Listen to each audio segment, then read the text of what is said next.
Yo, what's up mga boy? Ako si Dave. Tamad ako pero mataas pangarap ko. Hindi ko alam kung paano ko aabutin yun. Kaya tara, samahan nyo ako.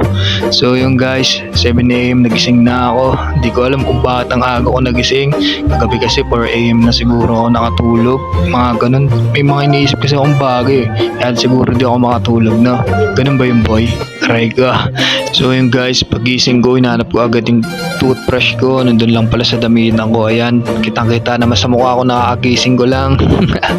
So yun guys, ayan, magto-toothbrush muna ako bago ako may puntahan. Isang lugar na napakagusto kong puntahan talaga guys. Kaya siguro di ako makatulog kagabi. Iniisip ko tong lugar na to. So yun guys, gusto ko kasi pumunta rito. Medyo nabibisi na rin siguro ako. Nawawalan na ako ng type. So yun, yan, kita naman sumasayaw pa ako. Tignan mo, ganyan talaga ako boy pagising ko. Ganado ako lagi kahit may mga iniisip ako mga bagay na hindi dapat isipin. So yun guys, sige naman. Tanga, papakit pa ako dun. May mga sabon ba yun? So yun guys, ayan, nagmumumug pa ako, yan. After neto, may pupuntahan ako. Tignan mo naman, pinaglalaroan pa yung tubig. Pasikat. So yun guys, tapos na ako mag-toothbrush. Ayan, pupunta na ako sa isang lugar na gusto kong mapuntahan kagabi pa. Hindi ko alam kung bakit. Tinutulak ako. Masama na siguro ugali ko. Hindi, joke lang boy. So yun, pupunta na tayo sa isang lugar kung saan gustong gusto ko talaga kagabi pupuntahan. Tara, samahan nyo ako guys. Ayan, pinatay ko na yung ilaw, alis na ako. Tinignan ko si mama, may hinahanap akong bagay yung susi ko. Bakit wala rito? Sino nagtago? Ikaw ba, Ekang? Hindi. Mama, ikaw no? Paprank mo ako? Hindi rin. So yun guys, sinig ko dito sa taas ng rep. Wala rin, battery lang nakita ako. Saan ko ba nalagay yung susi ko? Hindi ko alam kung saan ko nalagay. Kagabi lang umalis ako eh. Hindi ko na alam kung saan ko nilagay yung susi ko na yun. Baka nandito. Ayun, kunin mo na, kunyari ka pa, yan, kunyari ka pa, kunin mo rin naman. So yun guys, nahanap ko na yung susi ko, kaganinang maga ko pa hinahanap to, ngayon ko lang nahanap. Tagal ko siguro naganap dito sa susi na to, napakahirap hanapin. And baka sa mukha ko na napagod na ako, na-stress ako hanapin yung susi na to. Hindi ko alam, misa kasi guys, naiiwan ko sa motor ko yung susi ko na to eh. Hindi, makakalimutin na siguro ako. So yun guys, lumabas na ako, ayan. Kaya paglabas ko, umunat muna ako. Ganito pa na pakiramdam kapag gigising ka ng napakaaga. Tangin na kasi nakakali na ako nagigising. At ayan, may nakita ako ditong tumbler. Kanino kaya to? Dito mo na iwang boss. Dito sa motor ko si kay Batman. So yun guys, pinasok ko muna sa loob. Pinaiwan ko kay mama, baka balikan ng may-ari. So yun guys, babiyahin na ako dito. Pupunta na ako sa isang lugar na gusto kong puntahan. Kagabi pa. Gabi pa talaga. Di ako nakatulog guys. 4 AM na talaga ako nakatulog. Tapos nagising ako 7 AM. Ilang oras lang yung boy. Aray ko. So yun guys. Ayan, tignan ito. Bakas na bakas pa sa mukha ako. Inaantok pa ako. Pero palag lang boy. Kahit 3 hours lang tulog natin. Makapunta lang tayo sa lugar na gusto natin puntahan. So yun guys. Medyo malapit na ako. Ayan, may nakita ako ditong junk shop. Naalala ko dati dito ako nagbebenta ng mga kalakal. Bote, bako. Mga nakukuha ko sa tabi-tabi. So yun guys. Kakaliwa na ako dito. Dito na yung pupunta akong lugar na gusto ko talagang puntahan. Tara, samahan niyo ako dito guys.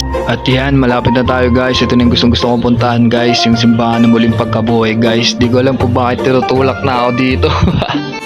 Di guys, kagabi ko pa ito iniisip. 4 AM na ako nakatulog, iniisip ko yung simba. Gusto ko magsimba talaga. And around ngayon 7 AM nagising ako. Gusto ko talaga magsimba guys. Gusto ko magbawas-bawas ng mga kasalanan ko sa buhay. So yun guys, ayan, nakasombrero ako. Hinubad ko, bahal pala dito dude. Palatang palasimba po yun, no? So yun guys, time na ako nagdasal dito. Gusto ko pala magpasalamat sa lahat ng mga bagay na nakakandam ko sa buhay guys. At yan, tapos na ako guys. Tignan mo naman ang mukha niyan. So yun guys, nakakam po si Pong na Sireno. Kayo na po bahala sa akin. So yun guys, pauwi na ako. At ayan, wala naman sa mukha ako. Hindi ko alam kung malungkot o masaya.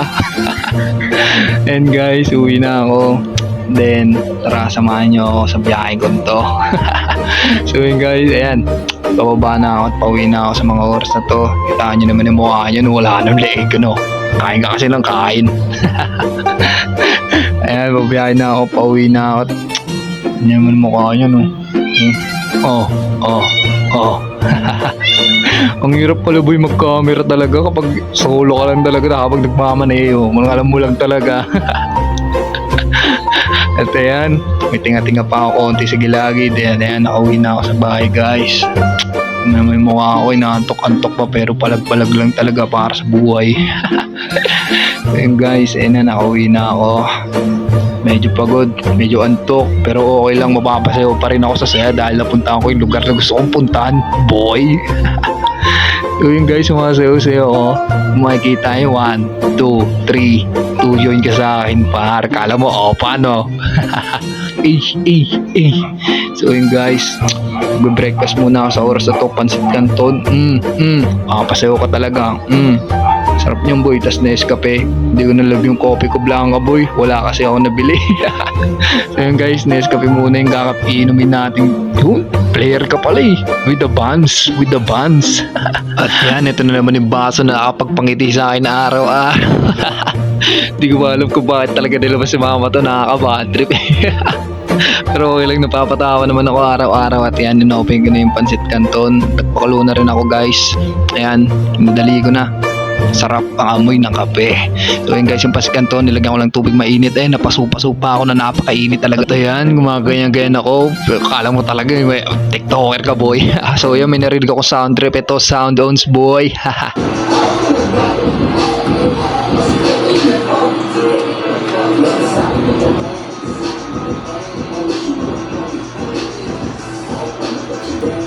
At ayan, kala mo dancer no?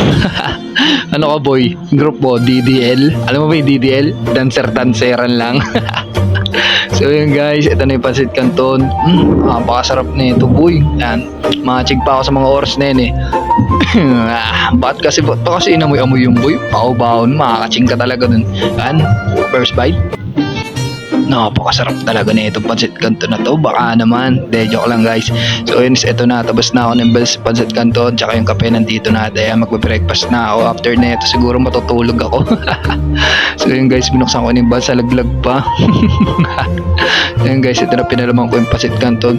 So yun guys, sa mga nakakaalala siguro guys, yung mga high school life ko siguro nung dati, mga classmate ko, shoutout sa mga classmate ko, buhay pa ba kayo?